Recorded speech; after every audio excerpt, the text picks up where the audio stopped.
Welcome back to Arcade. I am Super Tommy, and this is a series on creating a dungeon crawler in Phaser 3.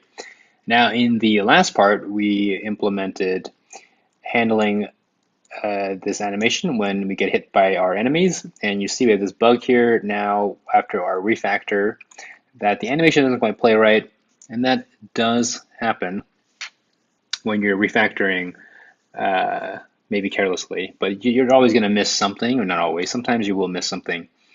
And so let's just see what we have here. And our problem is that we didn't call super.preUpdate. So we talked about that previously and we just forgot to do it here.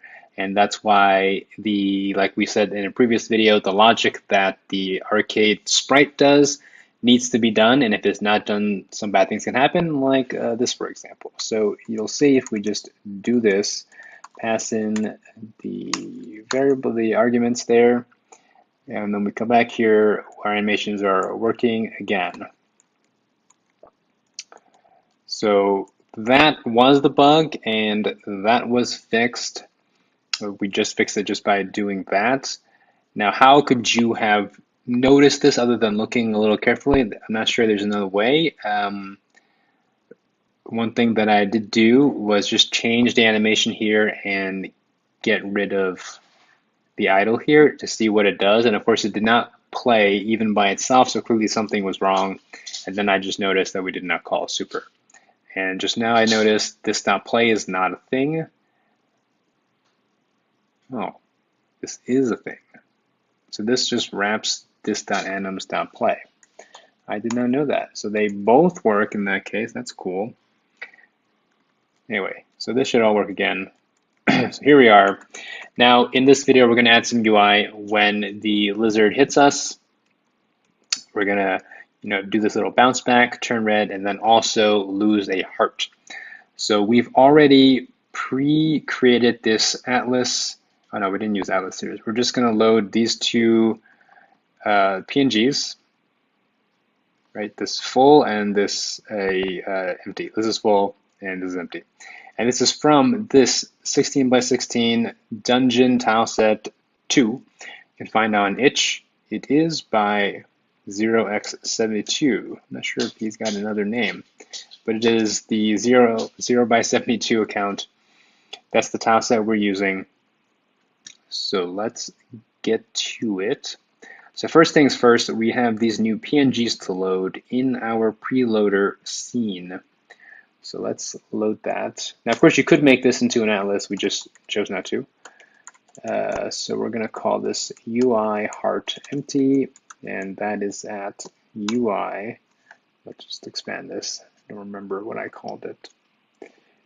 UI folder, UI heart empty.png, and then this dot load dot image UI heart full, and UI underscore heart underscore full dot png. Okay. Make sure there's no errors. No errors. Fantastic. So we're also going to load our UI into a separate scene. It's just better practice. So we're going to call this game UI.ts. Now, of course, we could put it into our game scene, certainly. But as you see, since we've refactored this a bit, our methods are smaller, the more readable, more easy to read. The entire class itself is now only 80 lines. And we don't have a whole bunch of logic doesn't really belong in a scene. Even, it related to the character, related to the enemies, whatever it is. So the UI also doesn't really have anything to do with the game. It's like separate from the game. So we're going to make this game UI scene. Let's bring that back. Okay, let's start. Import from Phaser, and then we're going to create this class. I'm going to call this game UI, and it's going to extend from Phaser.scene. Beautiful. Constructor, every scene needs a unique key. So we've just been passing in the string, but you could also do this. This also works, and you may see it this way in some other examples, but they're both fine. Phaser can handle a string or an object with the key property. Okay, we're going to preload nothing. It's going to create. So now we want hearts in the top left, and we have our heart textures loaded. So what we're going to do, how should we do this? So we're going to have basically 3 hearts, let's say, and so health is going to be 3.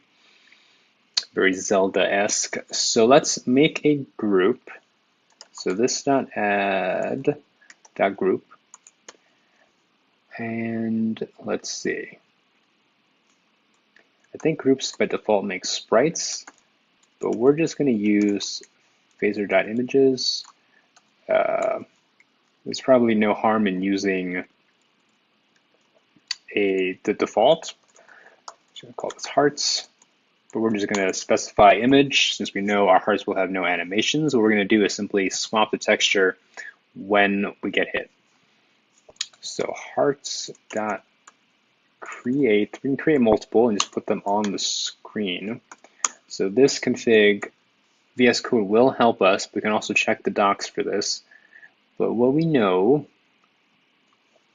key, it's going to be UI heart full. We're going to start with full health, and then Phaser will help us basically create a whole bunch of them. If you've done the making your first Phaser 3 game, that happens when you make the stars. So I believe that is in the set XY, right? Yep, there's the step. Okay, so set XY is an object, and we're going to start, let's just say we're going to start at 10, 10, and then we're going to step only on X. So let's see.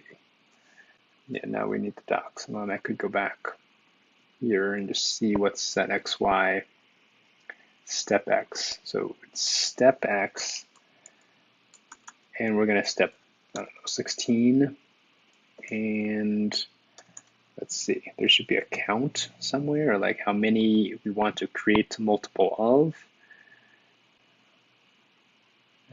Quantity. We want 3. This should make us 3 hearts. Well, we saved it, but we didn't actually run the scene, so nothing's gonna happen.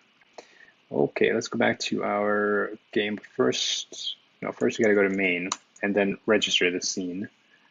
Or let Phaser know that it exists. So game UI from scenes game UI. It'll be the last one. We don't need it to load first. Okay, now Phaser knows about our scene. So now in create, we're going to do this dot scene dot run. So run will run our scene alongside our currently running scene. So we called this game UI, and there it is. We called this game UI.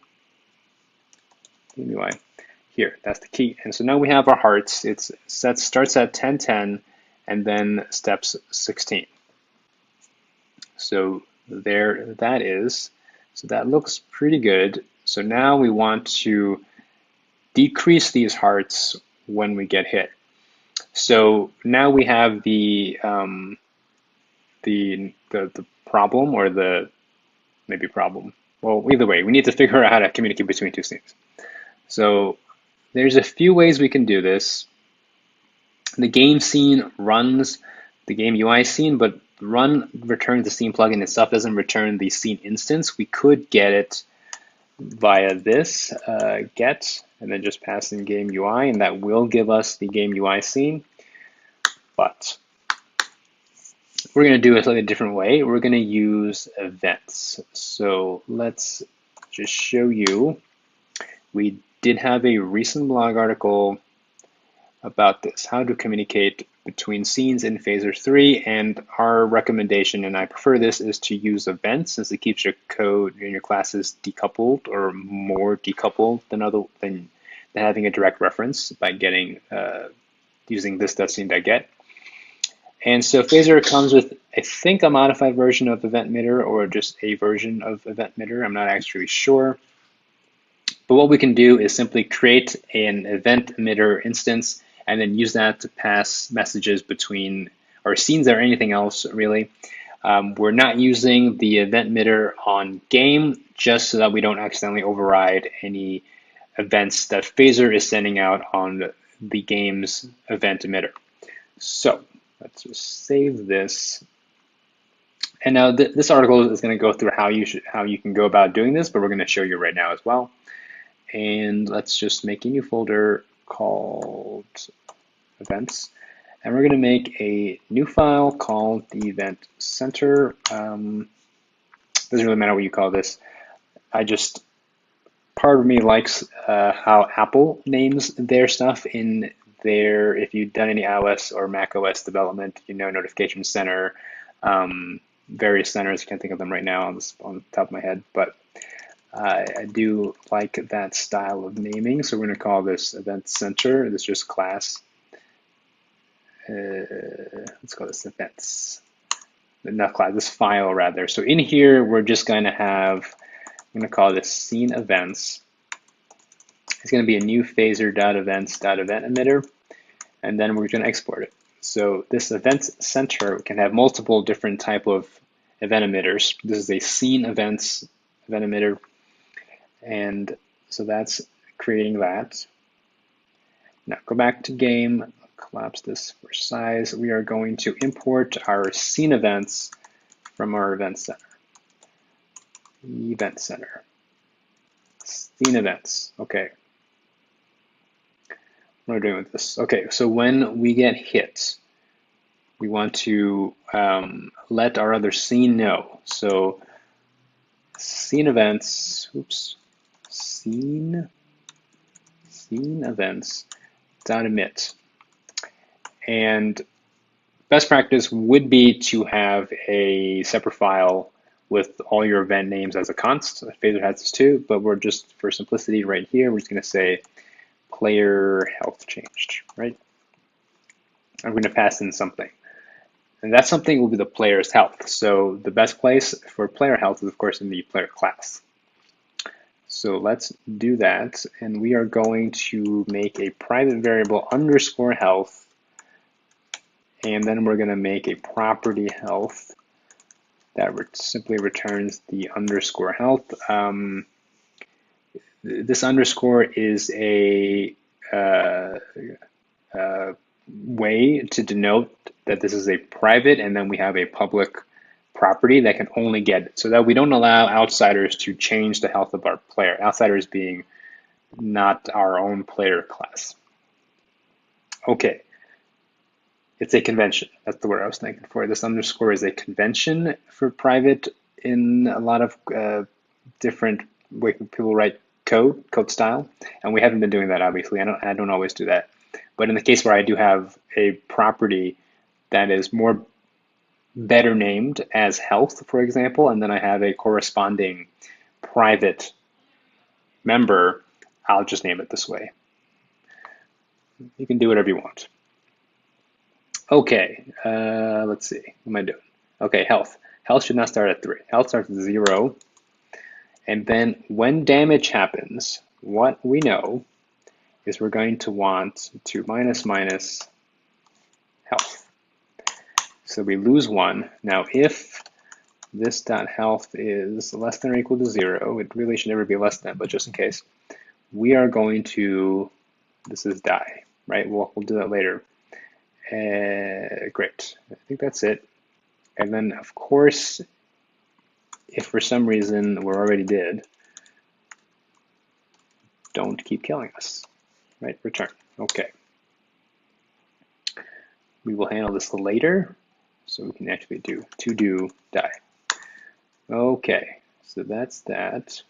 Now back here, we do handle damage, and then we know when then our health should have changed. I'm going to pass this health in through this event, right? So we don't know who's listening to this event right now. It could be anyone who cares. That player health has changed, and the new value is whatever we pass in, so this health. So now, game UI, we are going to get our scene events instance, event center, scene events. So now we've imported it, and we're going to want to listen to, so on the player health changed event, and it's going to give us a method. Just checking something here, right?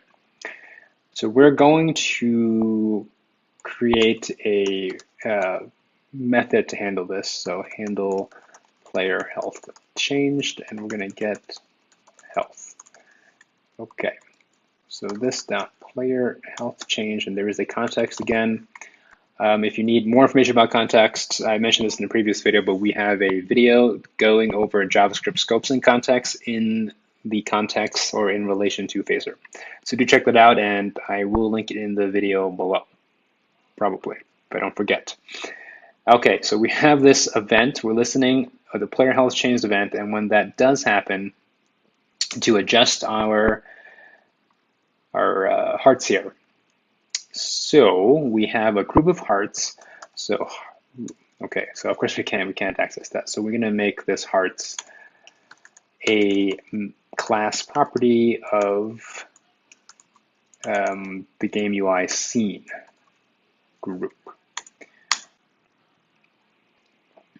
Okay, hearts. I'm going to instead do this dot hearts.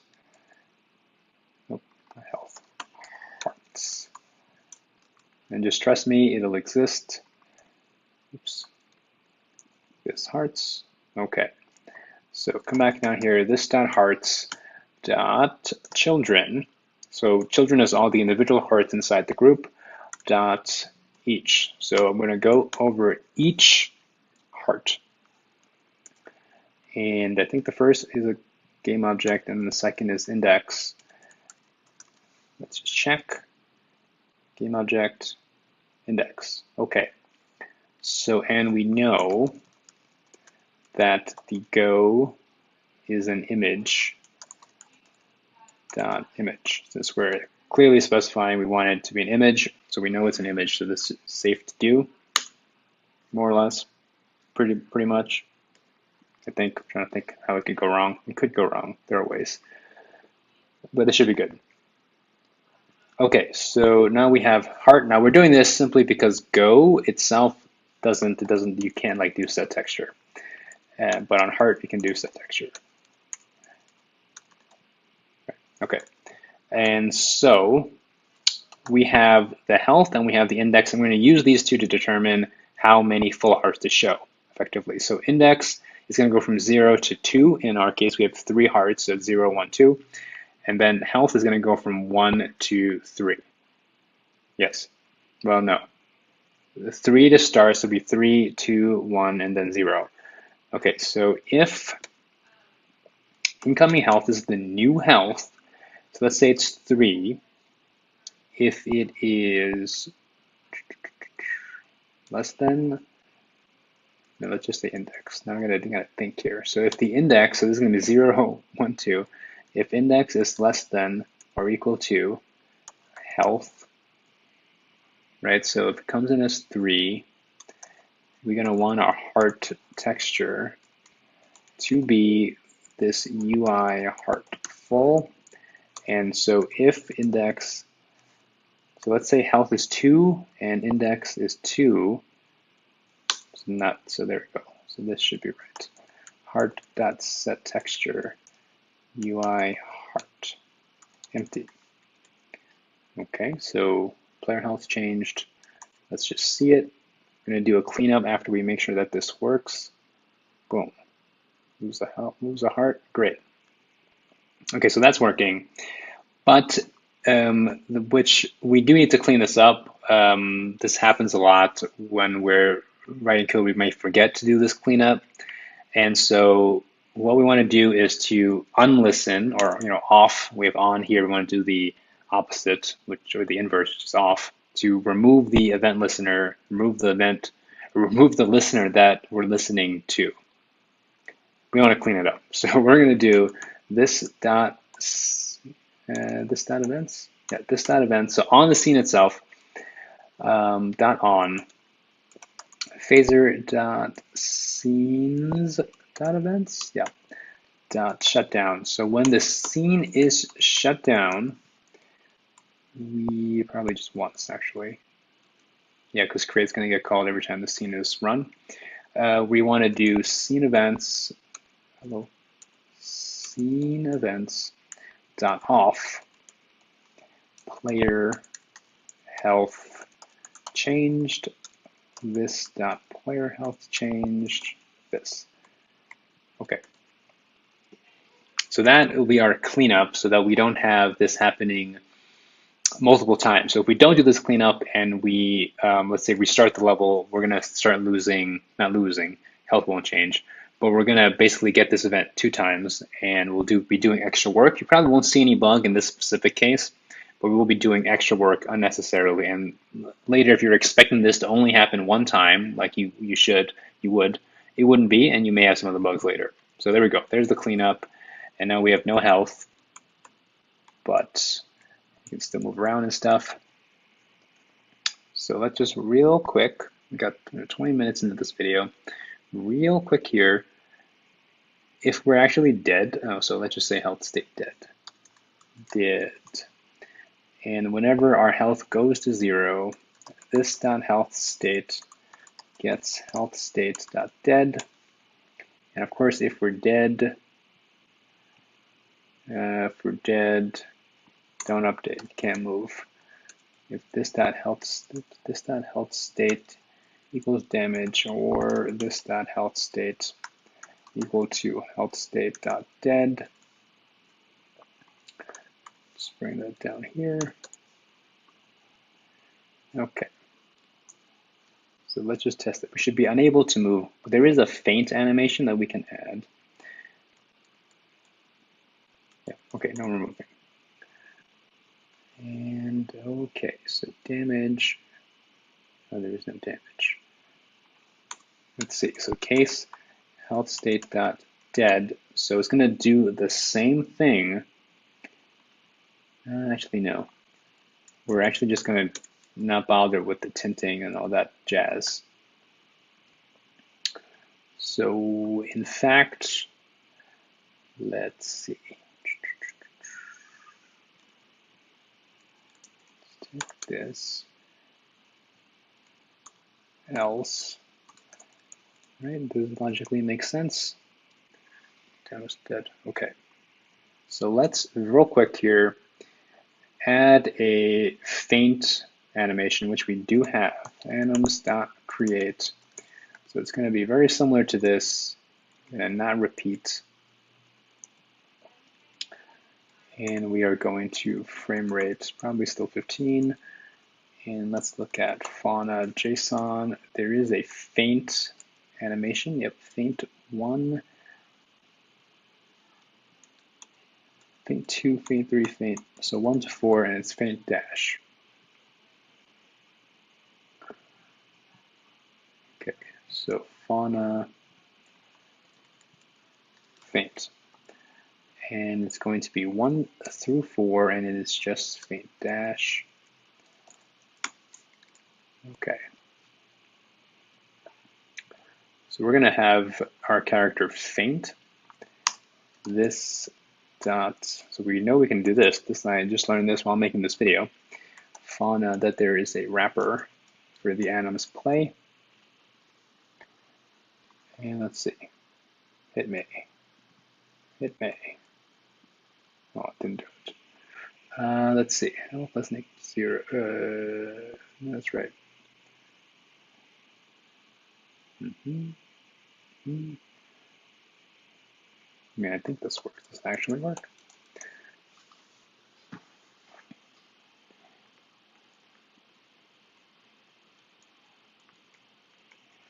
Let's see. What did I do wrong?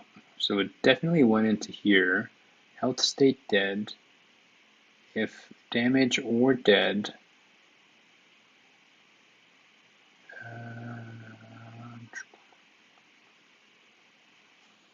Time for the debugger. All right, 25 minutes. Let's see if I can solve this problem in a reasonable amount of time here. Okay, fauna class. Let's see if it goes into here at all. Breakpoint. Why no breakpoint? Let's try this again. Breakpoint. Why is it not breaking here?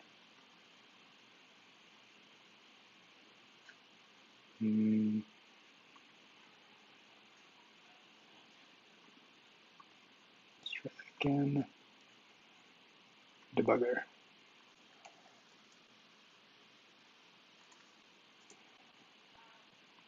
Okay. You know, computers, things just don't always work. Okay. Where's my guy? My dude, my lizard guy. Where you at, lizard? Where did he go? Here he is. Come on. And, okay. It does set my health state to dead, which is 2. And this plays fauna faint. Did I? Okay. So that's doing what I expect.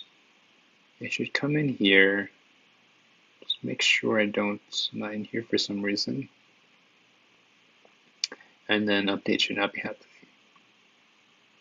Okay. I must have, maybe I made a typo. Let's just check. Character anims, faunae, faint. This looks right? Didn't miss anything? Losing my mind? Fauna, faint. Oh man. Alright. Come here, you lizard. Oh. No. Come back. There she goes. And, oh, I can still be pushed. Alright, so we're at 26 minutes. We're going to wrap up this video. In the next video, we will fix this problem. We're going to make sure she can't move after she faints. And we're going to do throwing knives. So our player will throw knives to attack the lizard.